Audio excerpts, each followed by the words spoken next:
Pada video kali ini, kita akan belajar cara menginput transaksi penerimaan piutang dagang, penerimaan pembayaran piutang dagang dari customer. Sebagaimana kita ketahui, piutang dagang itu muncul akibat adanya transaksi penjualan secara kredit. Ya. Nah, untuk mencatat transaksi penerimaan pembayaran piutang dagang itu, kita klik menu penjualan, lalu penerimaan piutang. Setelah itu kita klik baru. Kita isi tanggal sesuai dengan informasi yang tersedia. Di sini saya misalkan tanggal 15 September tahun 2020. Kemudian kita pilih kode pelanggan. Nah, kode pelanggan ini kalau kita pilih nanti secara otomatis nama customer ya, kemudian saldo piutang dagangnya juga akan muncul. Nah, kemudian di sini ada pembayaran. Nah, sama pembayaran ini kaitannya dengan jenis pembayaran yang kita susun ya. Di sini saya buat misalkan ke bank melalui bank ya. Jumlahnya adalah 5 juta rupiah. Referensi pembayaran boleh dikosongkan, boleh diisi, lalu saya klik alokasi otomatis. Nah, kalau alokasi otomatis maka dia akan memilihkan faktur penjualan yang paling awal, gitu ya, yang akan dibayar. Seperti itu.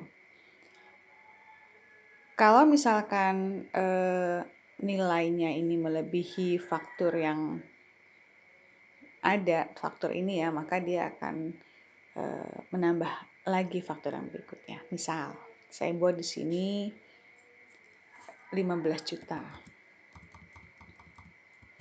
Kemudian saya klik alokasi otomatis. Nah, maka akan muncul faktur berikutnya ya yang memenuhi jumlah ini. Artinya faktur pertama sudah dilunasi, kemudian akan dimunculkan faktur yang berikutnya untuk pembayaran. Seperti itu. Ini saya ulangi lagi, saya 5 juta saja. Misalkan menerima dari customer pembayaran sejumlah 5 juta rupiah.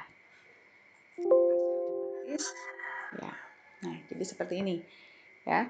Setelah lengkap informasinya, kita klik simpan. Simpan data ya. Nah, berikutnya jika ada penerimaan pembayaran piutang dagang dari customer juga tetapi merujuk pada faktur tertentu. Ya, kita klik baru. Tanggal saya buat di tanggal katakanlah hari berikutnya dengan pelanggan yang sama misalkan. Ya, pembayarannya saya masih pilih bank A.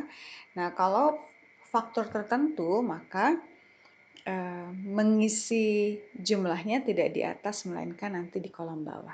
Kita klik faktur yang di sini ya, di kolom faktur ini kita klik kemudian kita pilih fakturnya. Nah, pembayarannya misalkan di sini saldonya adalah 6.500.000, mau dibayar 5 juta saja atau 5 juta dulu. Ya, nah, nanti otomatis jumlah yang di atas akan terisi. Seperti itu caranya, kemudian kita klik simpan data ya. Lalu kita bisa lihat ya, jurnalnya ada di akuntansi, laporan jurnal umum. Kita lihat di tanggal 15 ya, 15/09/2020 sampai dengan 16/09/2020. Kita klik jalankan. Klik OK, nah maka akan muncul tadi ya, bank pada piutang dagang. Yang tadi juga transaksi itu bisa kita lihat di laporan-laporan, ada di laporan penerimaan piutang. Ya, kita lihat tanggalnya mulai dari 01/01/01. Saya buat tanggal yang jauh saja ya. Sampai dengan tanggal hari ini, kita klik OK. Nah, akan muncul juga ya. Faktur mana yang dibayar gitu ya. Pertama faktur yang penjualan, kedua faktur yang saldo awal piutang. Seperti itu ya. Kemudian termasuk jumlahnya berapa yang dibayarkan. Oke.